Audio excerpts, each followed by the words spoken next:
kutawala na governing. Have dominion over them, and this other one is saying govern them. Naomba swali.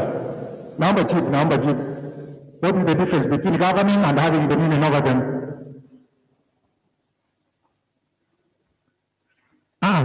Hapa kuna walimu wengi na kuna wanafunzi wengi, na uzuri ni kwamba Biblia haina mwalimu na haina mwanafunzi. Hata mchungaji profesa ni mwalimu, lakini vile vile ni mwanafunzi. Na hata yule mama yangu ambaye hakusoma, my mom didn't go to school, alienda kidogo tu, but she still knows, hata yeye ananifundisha mambo mengi. Na kuna wengi ambao hawakukanyaga kwa shule, lakini ana memorize Biblia mpaka unashangaa, na huyu si Mungu amembariki. So what is the difference? Have dominion and govern. If you don't answer that question, it means we'll answer that question tomorrow. Because if I start answering my own questions, ni kama vile sasa unaleta mtihani, alafu tena you do that exam, na sasa who is going to mark that exam? So huo mtihani. Mchungaji Otula, tusaidie. God is saying have dominion, and is also saying govern them.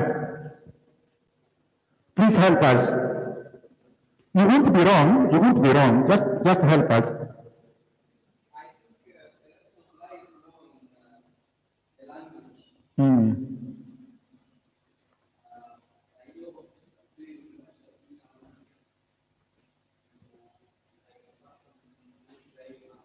Yes.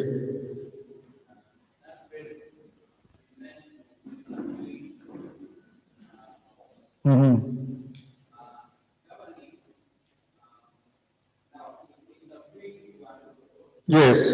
So control them. You're saying control them. Control all the others. Put them under control. Yes. Okay. Thank you very much. Another person to try? Yes, my brother.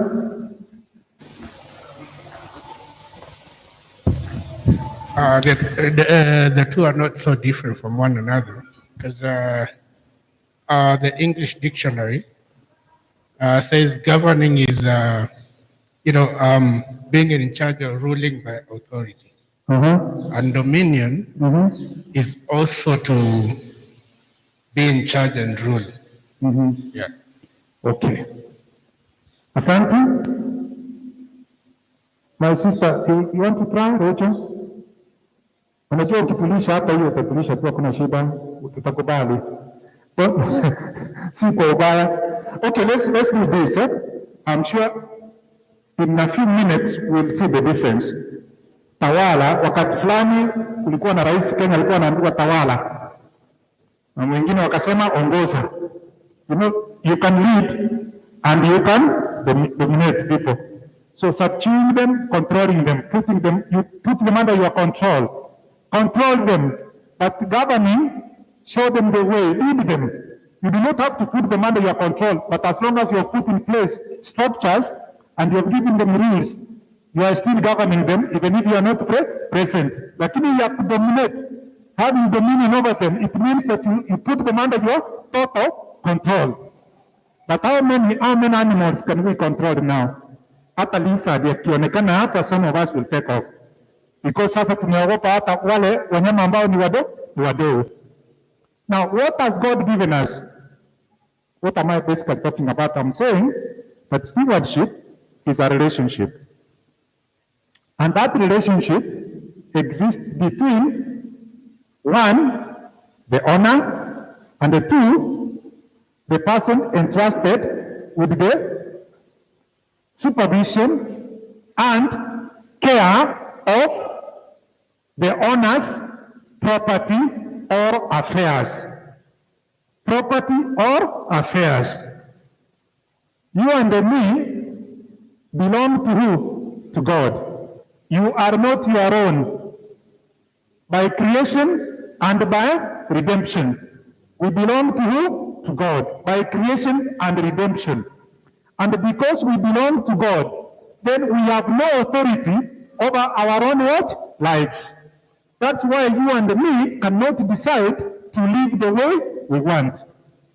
Niulize swali rahisi. Hapo nje kuna magari limeandikwa petrol only, ulete maji uingiza hapo. Madam Immaculate, hiyo gari itaenda hapo, imeandikwa petrol only, lakini wewe uweke maji. Mbona tunatii binadamu na tunakataa kutii nani? Mungu. Made in England or made in Japan akasema diesel only, na unatumia diesel only. But here are human beings, including myself. Manufacturer has said, take this food. You decide to take something else. What do you expect? Whom will you blame? Whom will you blame? In Genesis chapter 1, God even prescribed the what? The diet. He said what we should eat. He even said what we should do, work. So laziness is not part of. Don't think that work became a burden after the fall. No, work is a blessing. That's what God said Adam should be doing. Akamweka kwa shamba, akamwambia, do what? Till and take care of the place. That is work. So, kuna mambo mengi sana ambayo Mungu ametupatia. Na kuna misingi minne ambayo tunastahili kuzingatia kwa hiyo relationship. Kwanza, ownership. Lazima kuwe na owner, yule ambaye yuko na haki ya kufanya vile ambavyo angependa kufanya na mali yake. Number 2, kuna responsibility. Na hiyo responsibility iko jukumu ya nani? Ya the steward. Lakini mwenye affairs ama mwenye property yeye yuko na rights. Lakini wewe na mimi tuko na privileges. We have privileges za kutumia mali ambayo sio yetu, tumekabidhiwa kusimamia kwa niaba ya nani? Ya Mungu. Number 3, there is what is called accountability. Kuna kuwajibika. At some point, God asks us to account for how we have managed what He has entrusted to us. Remember, God has entrusted us, and therefore He expects us to account. Matthew 25.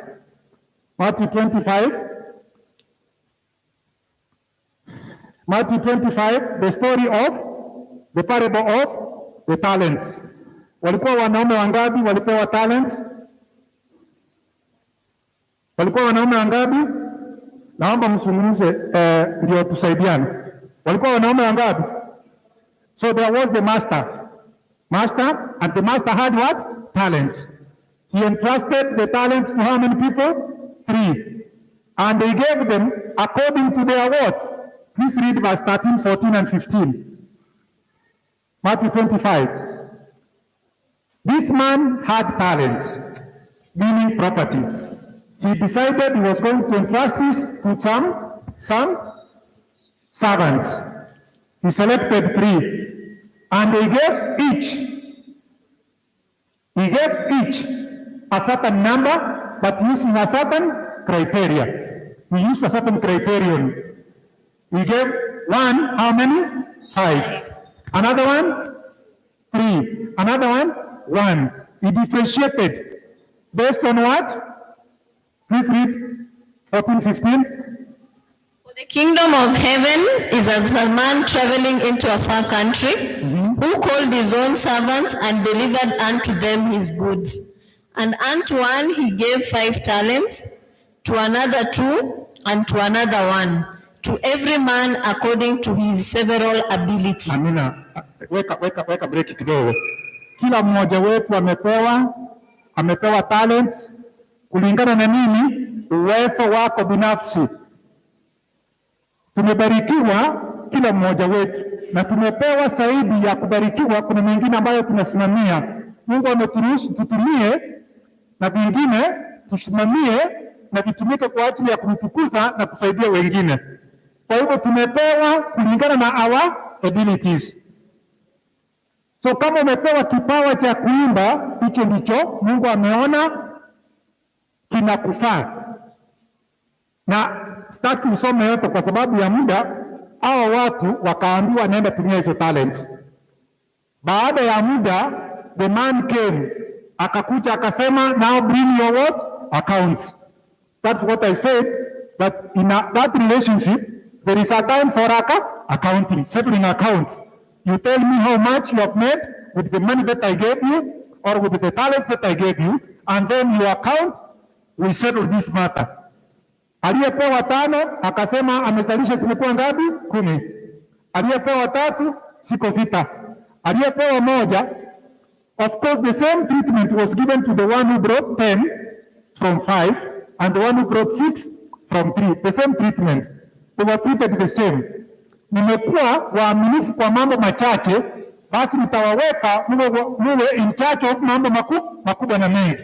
Lakini yule aliyekuwa na 1 akasema hivi, I knew you are, unachukua mkono Biblia. You are a very bad man. You harvest where you have not, you reap where you have not planted. So I went and kept letter hiyo. Na alipoleta aliambiwa namna gani? Kama ulikuwa unajua mapenzi yangu kama mwenye talent, mbona ungeiweka hata kwa wale ambao wanawekesha pesa, ndio nikirudi angalau ndivyo nimepata nini? Faida. Akanyang'anywa ile na akafukuzwa kwa sababu alipenda kazi nini? Ofu.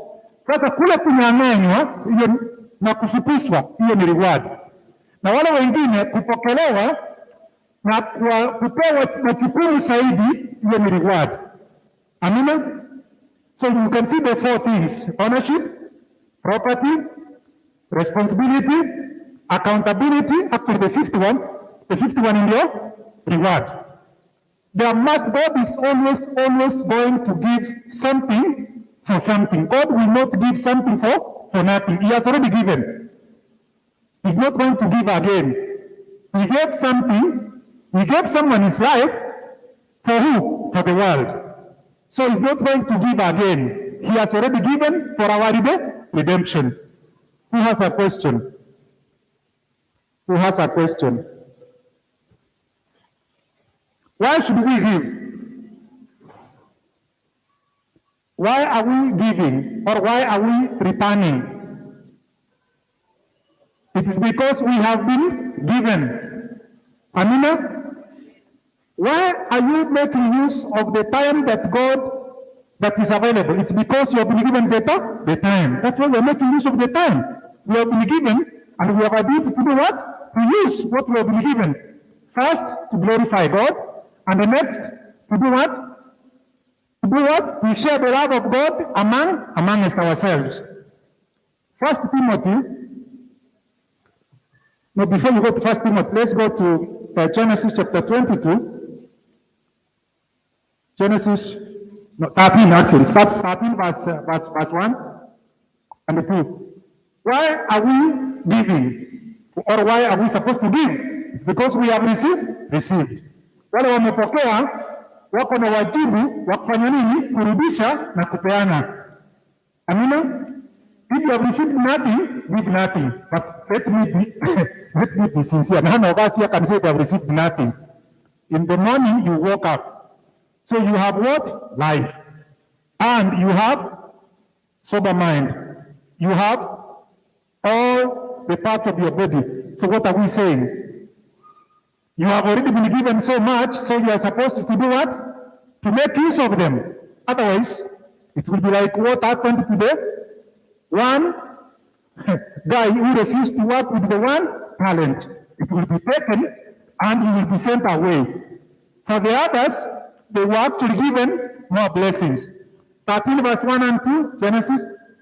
Says, and Abraham went up to Egypt, he and his wife and all that he had, and Lot with him into the south.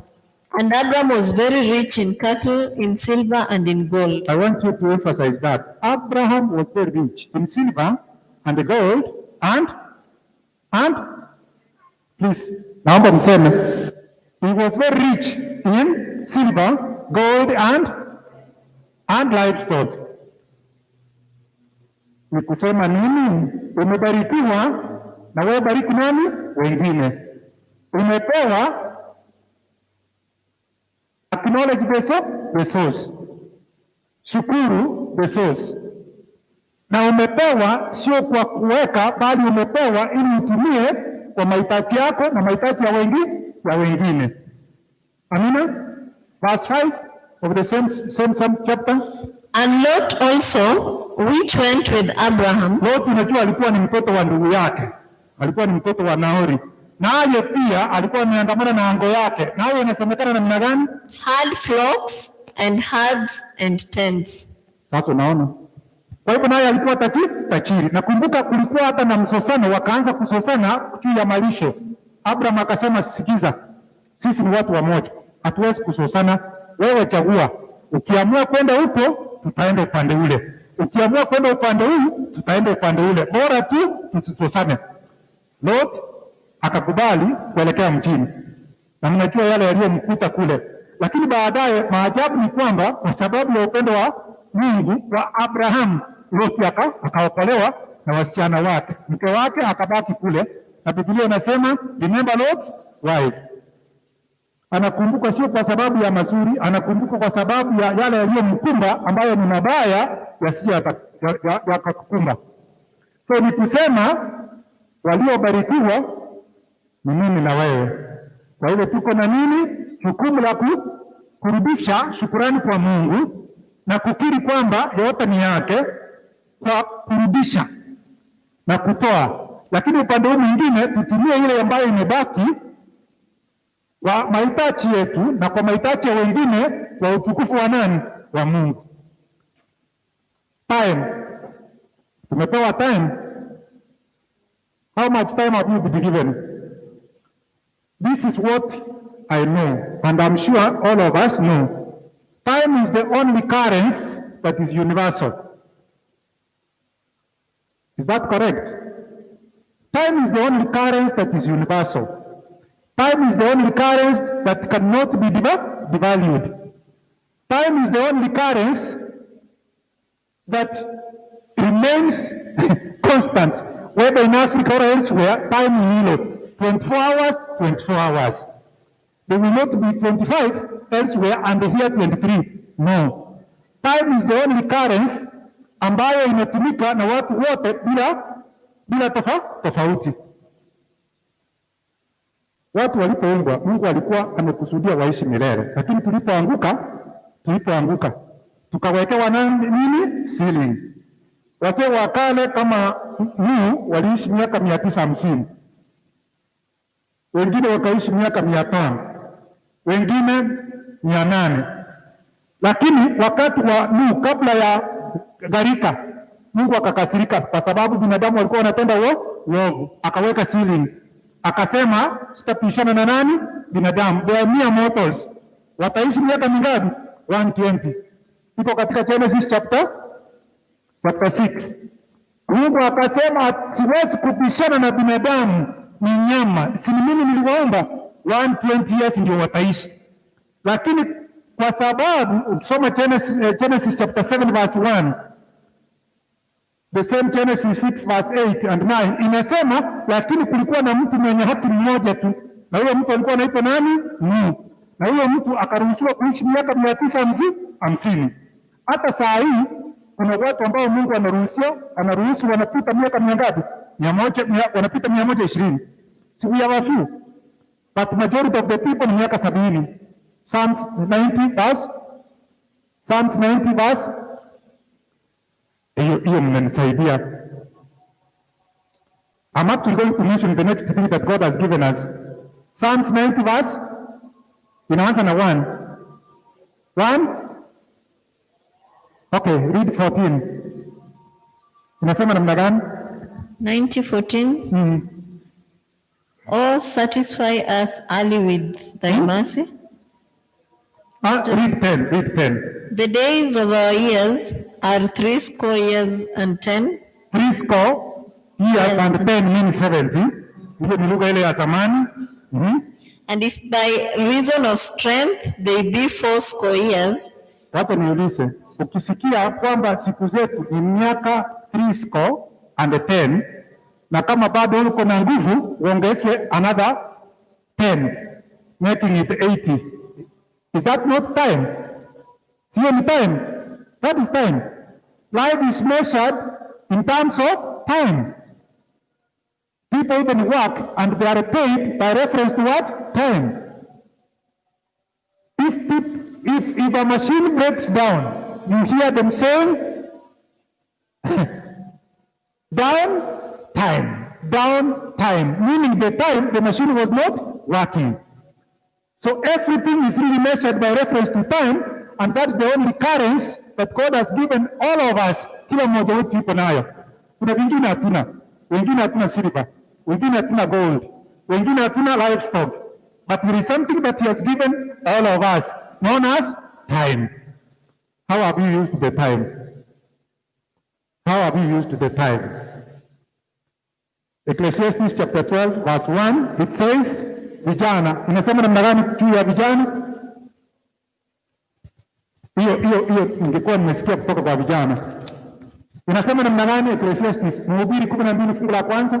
Remember now thy creator. Remember thy creator during your what? The days of your youth. Before the time comes when you will say, I have no pleasure. Yaani sipati raha. Meaning there is a time you can remember your Lord when you are still strong. Kuna wakati utafika na utakuwa na uwezo hata wa kufanya nini? Kumwabudu Mungu. Kwa mfano, kuna wakati mtu anakuwa mgonjwa hawezi kujiombea, lakini nani anamwombea? Mwingine.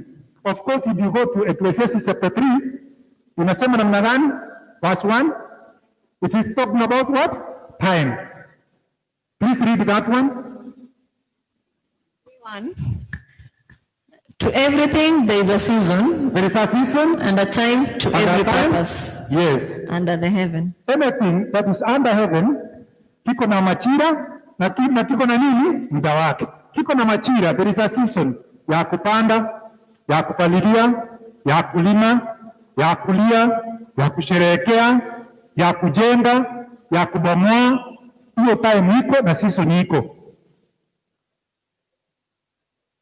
Amina? So in essence, God is telling us, I have given you time, and you will have to account for how you used the what? The time. I have given you money, you will have to account for how you used that what? Money. I have given you children. Psalm 127. Watoto ni nini? A heritage from God. Na amebarikiwa yule aliye na nani? Wengi katika ala yake. Ni kusema nini? Anaweza akasimama mlangoni hata kama adui zake wanafanya nini? Wanakuja. Ni kusema nini? Even children are a blessing and are entrusted to who? To parents. Usianze kusema watoto wangu wachunge, ukijua kwamba kuna mwenyewe ambaye atakuja kukuuliza wapi, where is that little flock that I did what? I gave you. Anybody with a comment or a question? Comment or a question? Comment or a question, because we are basically winding up.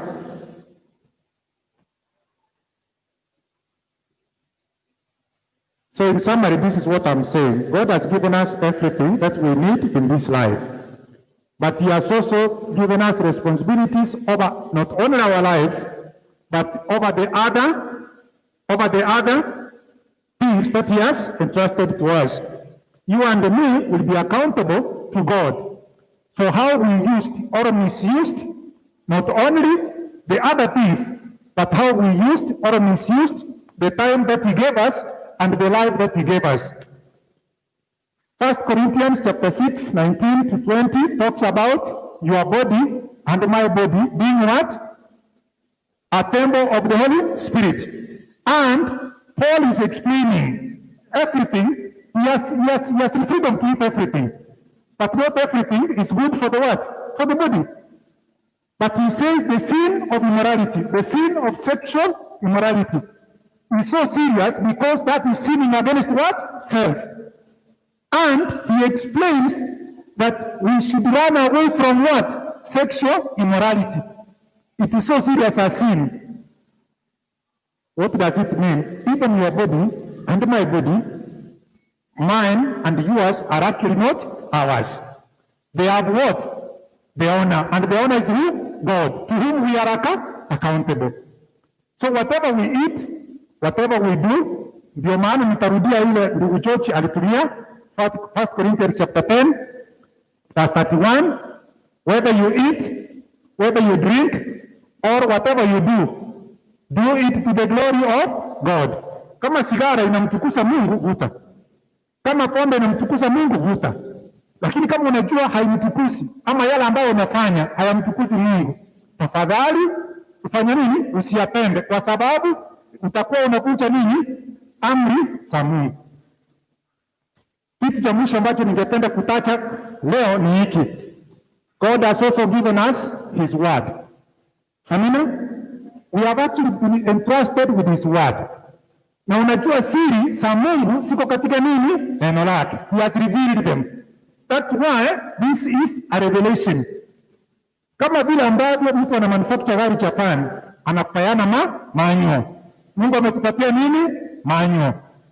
Inatuonyesha mapenzi ya Mungu kwa ajili yangu, mipango ya Mungu kwa ajili yangu, na hata amesema vizuri, ameweka mipaka jinsi tunavyostahili kuishi, yale ambayo tunastahili kufanya, yale ambayo hatustahili kufanya, na amesema nimewapatia uhuru wa kufanya nini? Kuchagua.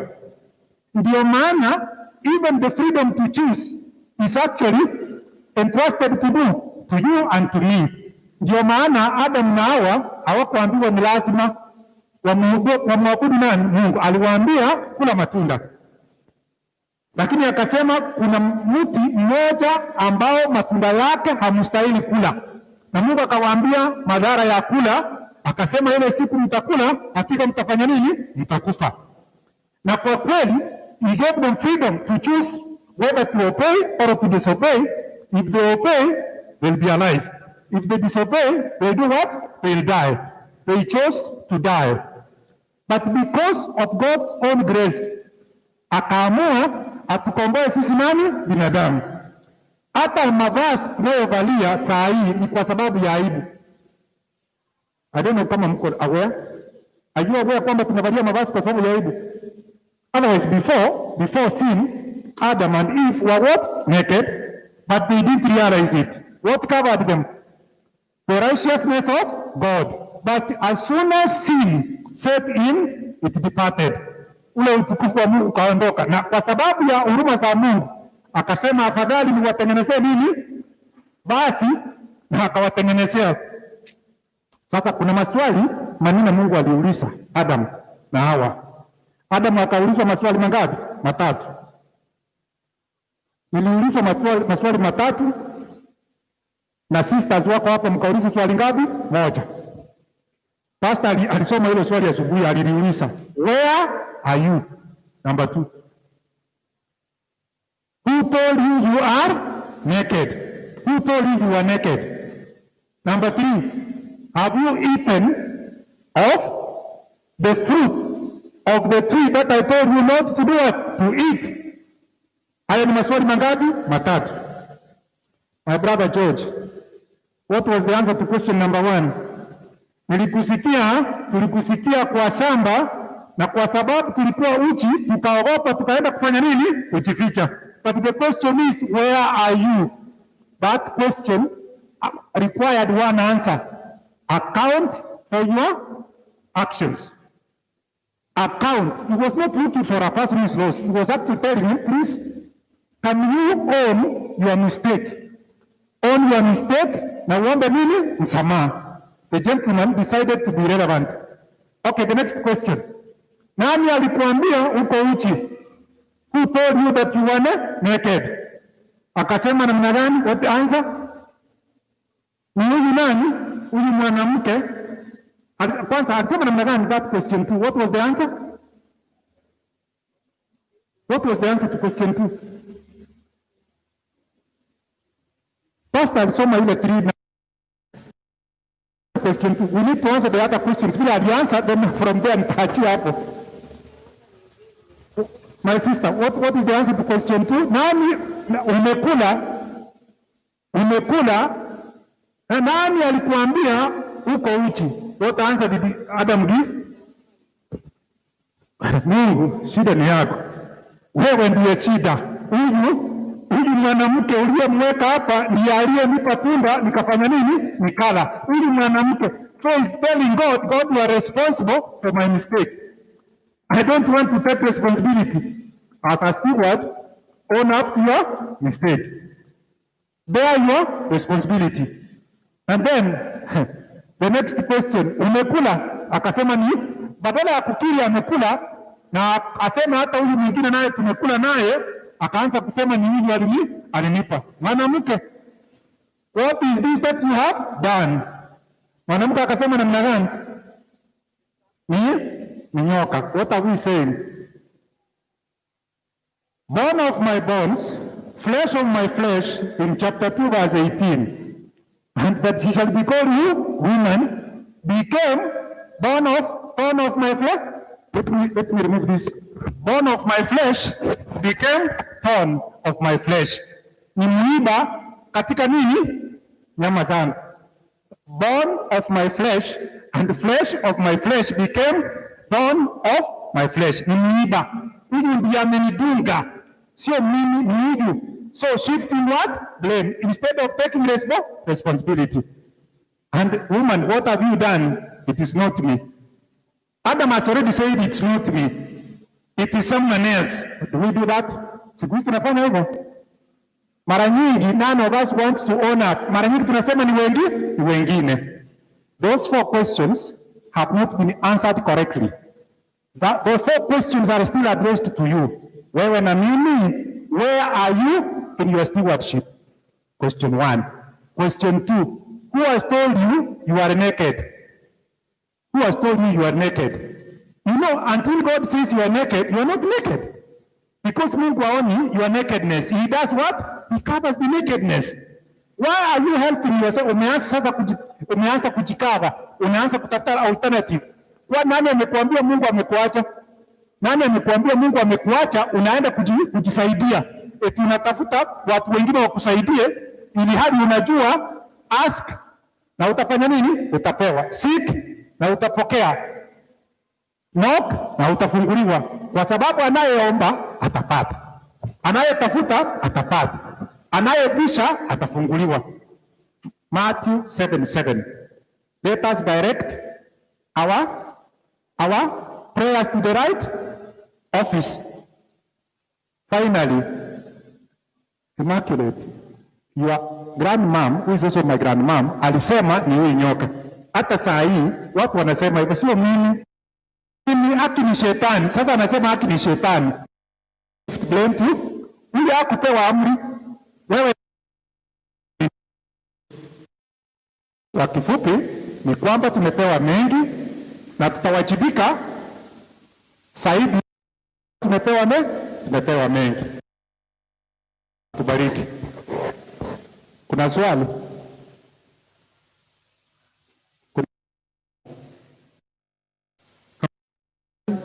Tusimame.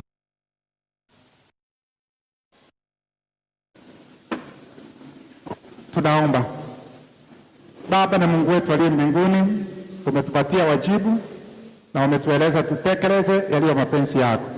Umetupatia ruhusa ya kula matunda, lakini umetuambia tusile matunda ya ule mti wa ujuzi wa wema na uovu. Wengine wetu tumetumia miili yetu vibaya. Wengine wetu tumetumia vyakula ambavyo havifai kwa miili yetu.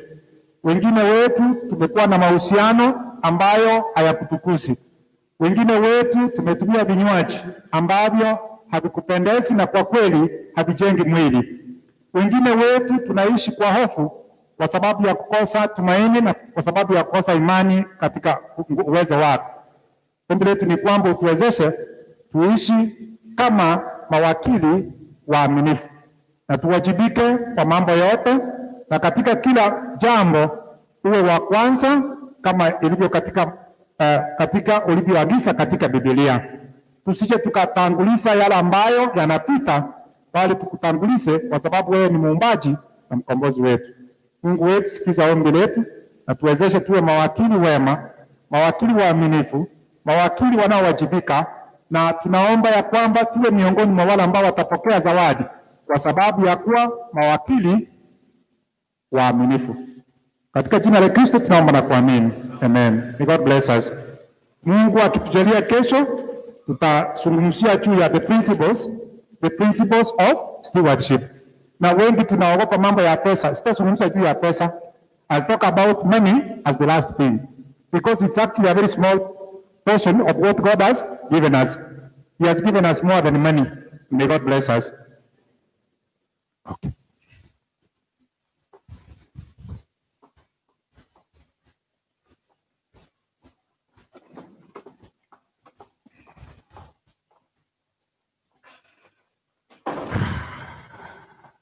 You are going to have the privilege of praying.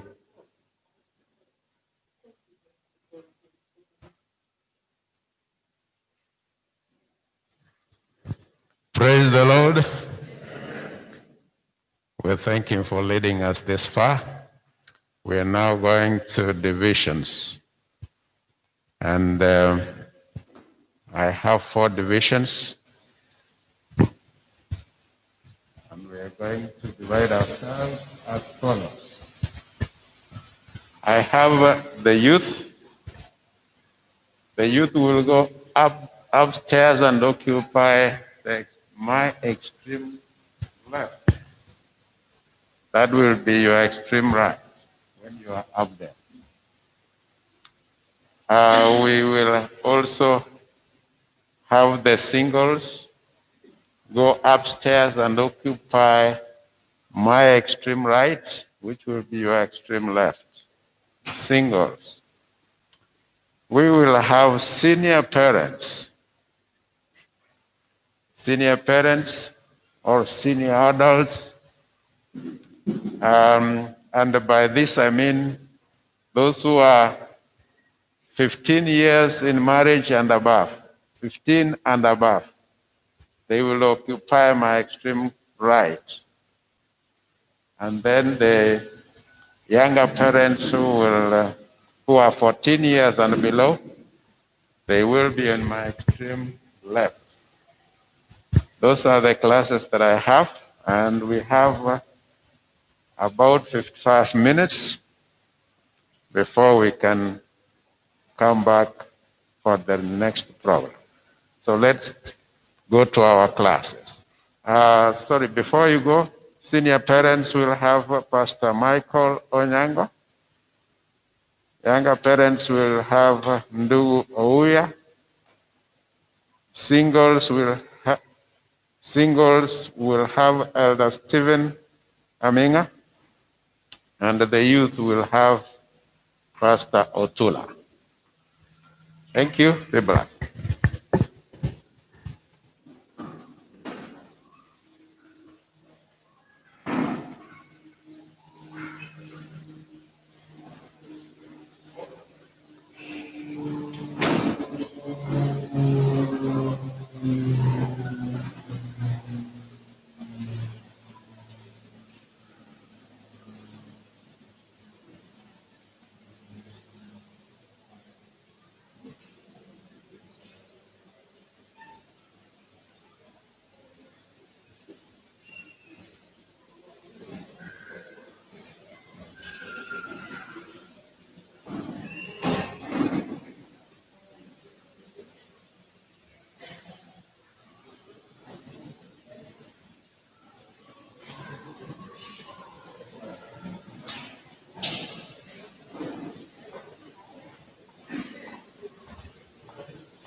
Yes.